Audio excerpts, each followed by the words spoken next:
प्रदेश में जब भी चुनाव आता है, सामंतवादियों, फासिस्ट ताकतों के हाथ में खेल रही गोदी मीडिया एक सवाल पैदा करती है कि मुख्तार अंसारी माफिया या मसीहा। आपके मुख्तार अंसारी साहब पर जितने झूठे मुकदमे लगाए जा सकते थे लगाया गया, यहां तक कि एक बोर्ड चोरी 500 रुपए के बोर्ड चोरी का भी मुकदमा लगा दिया गया। यही साबित करता है कि हक और इंसाफ के लिए हम हमेशा लड़ते रहे, और आज जब ये फासिस्ट और सामंतवादी ताकत में आए हैं तो हम इनकी आंखों में चुभते हैं। रिकॉर्ड तोड़ने नहीं बनाने आए हैं हम लोग, तोड़ने वालों में से नहीं बनाने वालों में से। तोड़ने वाले कल आए थे इसी मऊ की सरजमीन पर, दिखाने को कुछ नहीं था, बुलडोजर रख के मीटिंग चला रहे थे, और बुलडोजर का रंग पीला है, सिर्फ ड्राइवर बदलना बाकी है। मेरी मीटिंग 7:30 बजे बहादुरगंज, कासमाबाद के जहूराबाद के बहादुरगंज में लगी है। श्री ओम प्रकाश राजभर जी वहां मौजूद नहीं है, इसलिए उन्होंने ये जिम्मेदारी मुझे दी थी, लेकिन मैं आपके इस मोहल्ले को नहीं भूल सकता हूं। और इसी मंच पे यहाँ 5 साल पहले मंच लगा था इसी जगह पर, और मुझे याद है कि जब मैं भाषण दे रहा था उसी बीच एक फोन आया और खबर ये आई कि आपके मुख्तार अंसारी साहब को पेरोल दी गई है 5 साल पहले। और यहाँ के लोगों के अंदर जो जुनून था, जो जोश था, मैं इस मोहल्ले को और यहाँ के इस तस्वीर को, उस नज़ारे को आज तक नहीं भूल पाया हूँ। इसलिए मैंने सोचा कि कम वक्त में ही सही, लेकिन आपके बीच जरूर आऊँगा और कुछ ही मिनटों में आपके बीच आपके प्रत्याशी,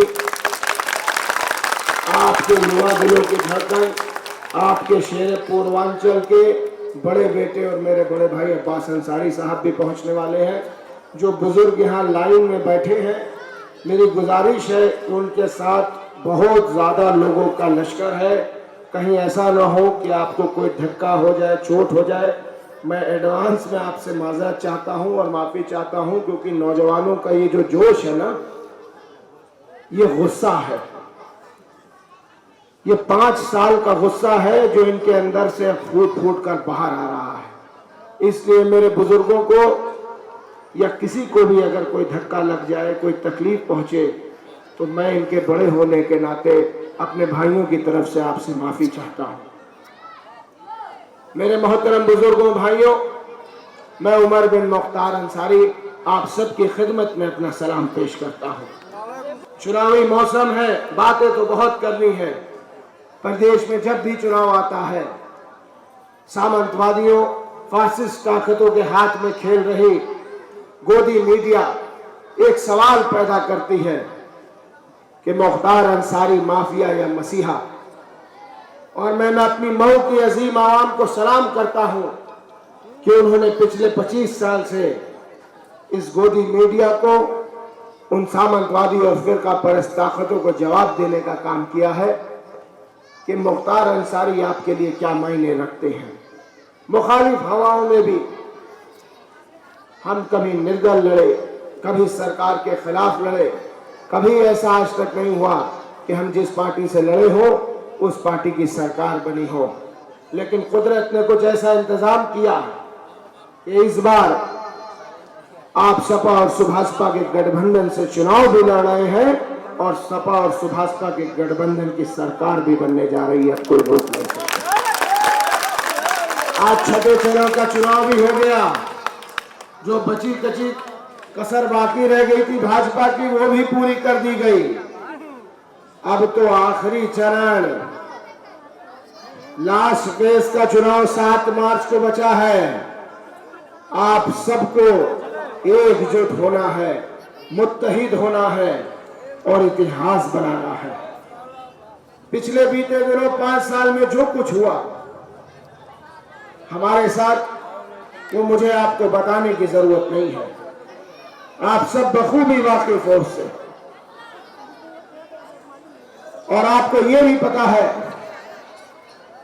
कि उमर अंसारी 23 वर्ष की उम्र में सैकड़ों मुकदमे लगाए गए, 25,000 का इनाम घोषित, 1.5 साल के तकरीबन में फरार रहा।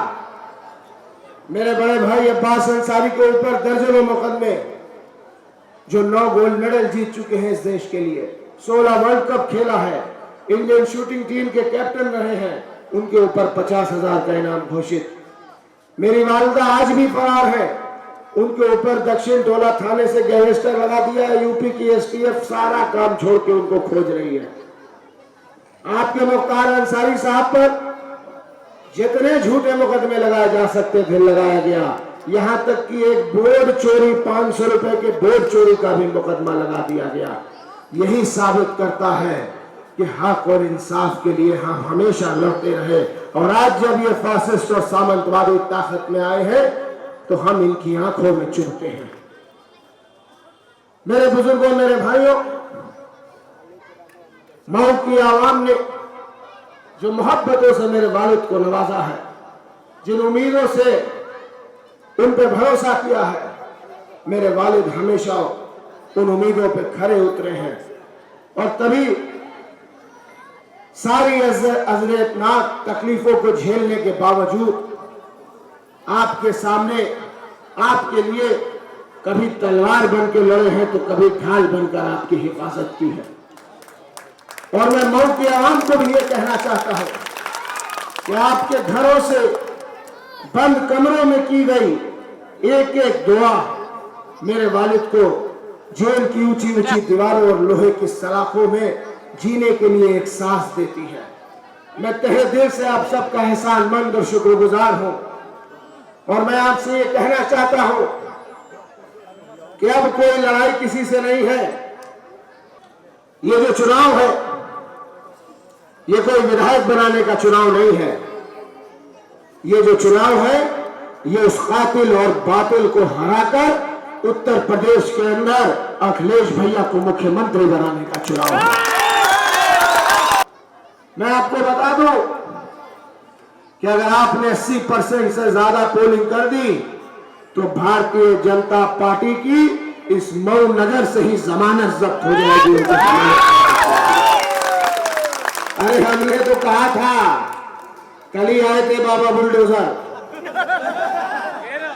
मेरे ख्याल में इस मोहल्ले में जितने लोग हैं ना, जितनी यहाँ भीड़ मौजूद है, इससे 5-10 आदमी कम ही रहे होंगे, ज्यादा नहीं रहे होंगे। और अगर बच्चों को जोड़ दूंगा तो शायद कई 100 कम रहे हो इससे। बाबा बुलडोजर से कहा था कि इतना दम है ना अपने बुलडोजर पर, 5 साल चलाया है ना, तबाह और बर्बाद करने की कोशिश की। मुख्तार अंसारी डरने और दबने वाला नाम नहीं है। मुख्तार अंसारी का सर सिर्फ अल्लाह के सामने झुकता है, किसी मुख्यमंत्री के सामने नहीं झुकता है। तुम लाख कोशिश कर लो, तुम लाख हमें बर्बाद करने और मिटाने की साजिशें कर लो, फानूस बन के जिसकी हिफाजत हवा करे वो शम्मा क्या बुझे जिसे रोशन खुदा करे। जिसको अल्लाह सलामत रखना चाहे उसे तुम क्या मिटाओगे? और तुम तो सन 85 से उनको खत्म करना चाहते हो। अल्लाह ने आज तक सलामत रखा है और आगे भी रखेगा।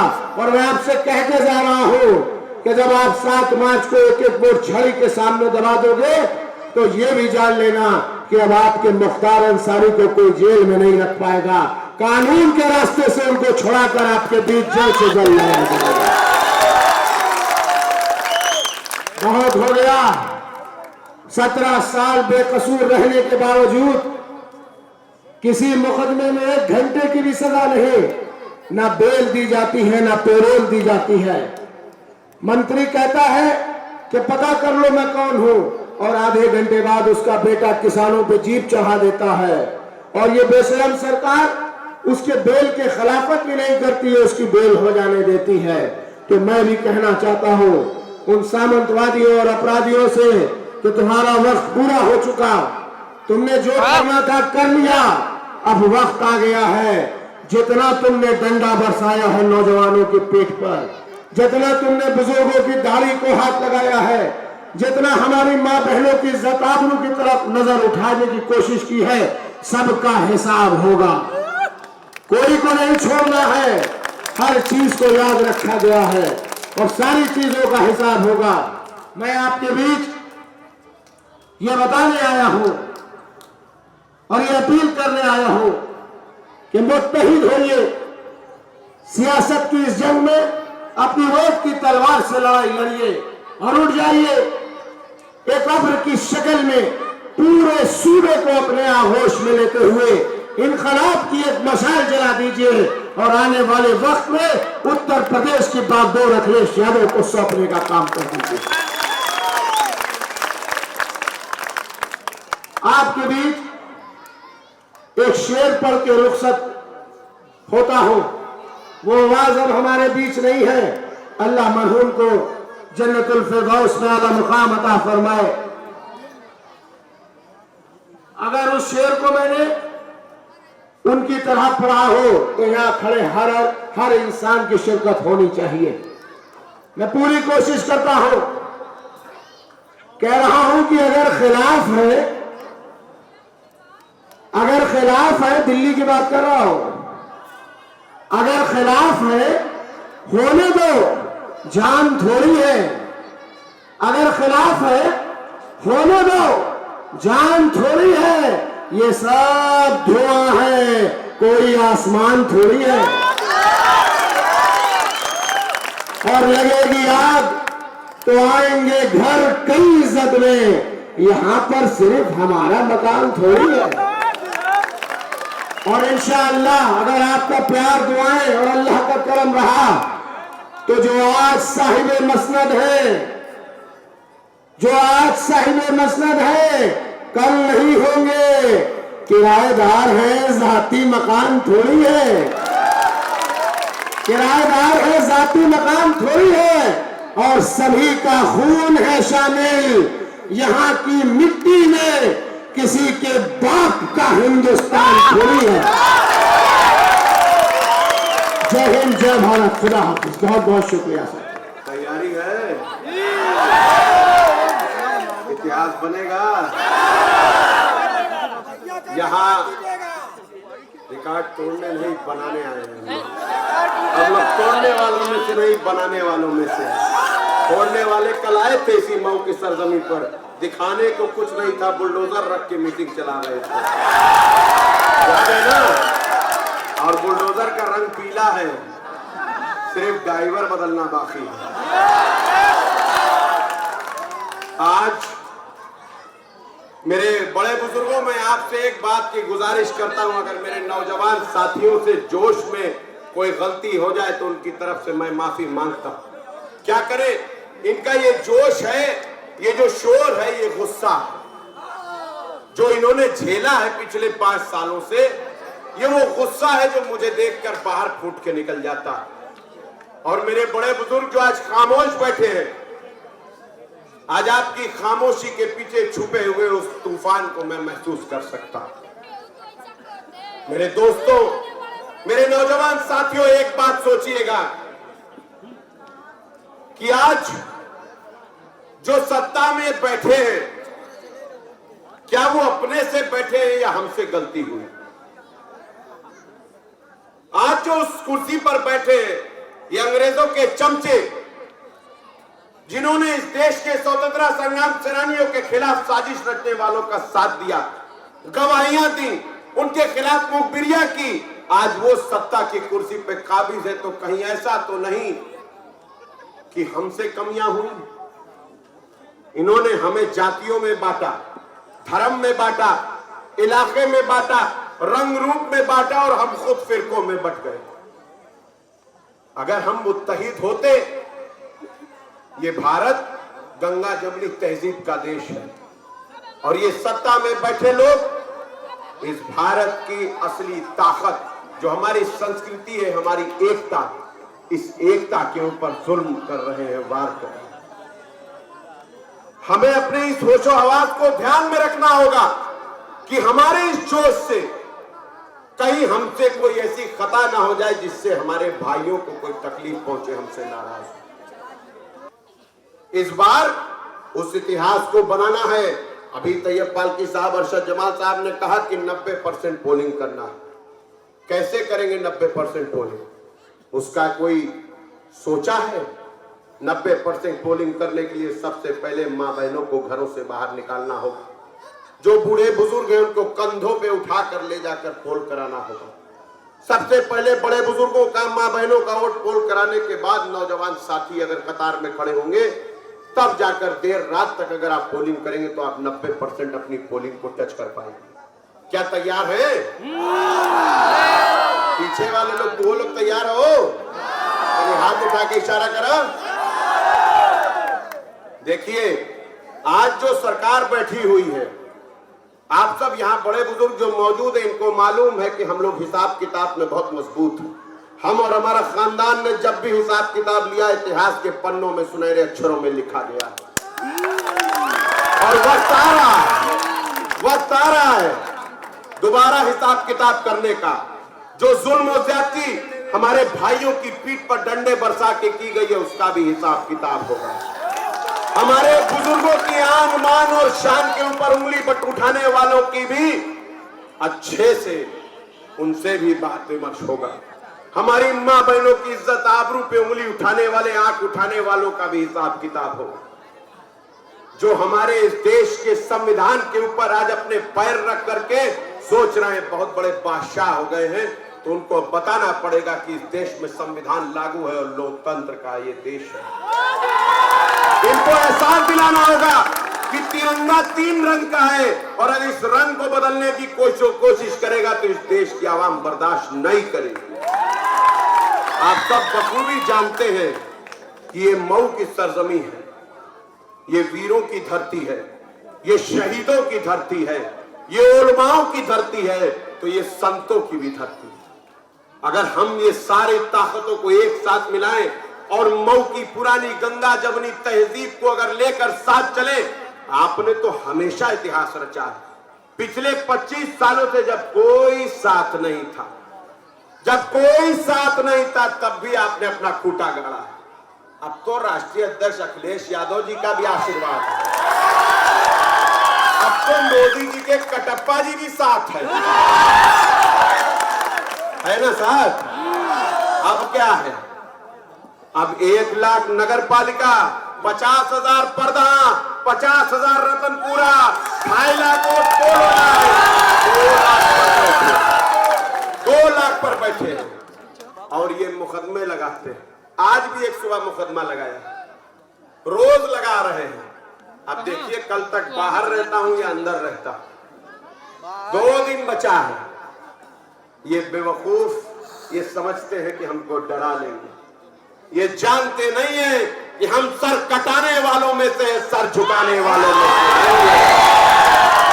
ये 17 साल क्या 70 साल भी हमको जेल की सलाखों में रखेंगे तो भी आपकी आवाज बुलंद करने से हमको रोक नहीं पाएंगे। और ये जो आज दुश्मन कुर्सी पे बैठे, ये मेरे दुश्मन नहीं है, ये मुख्तार अंसारी साहब के दुश्मन नहीं है, ये आजम खान साहब के दुश्मन नहीं है, ये अतीक अहमद के दुश्मन नहीं है, ये हम सब के दुश्मन है।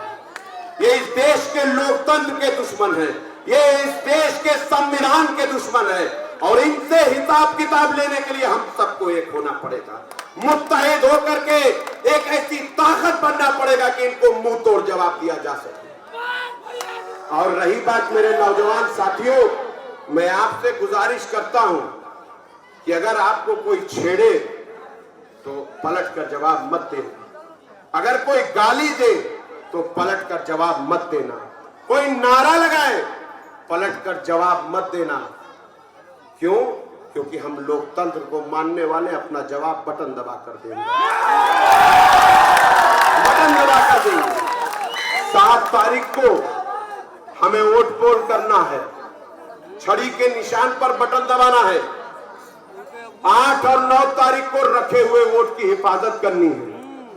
10 तारीख को काउंटिंग करना है और उसके बाद आप सब जानते हैं, ऐसा कोई बैल नहीं है, ऐसा कोई बैल नहीं है जिसकी सींग पकड़ के हम उसे काबू में करना ना जानते हैं, कोई नहीं है।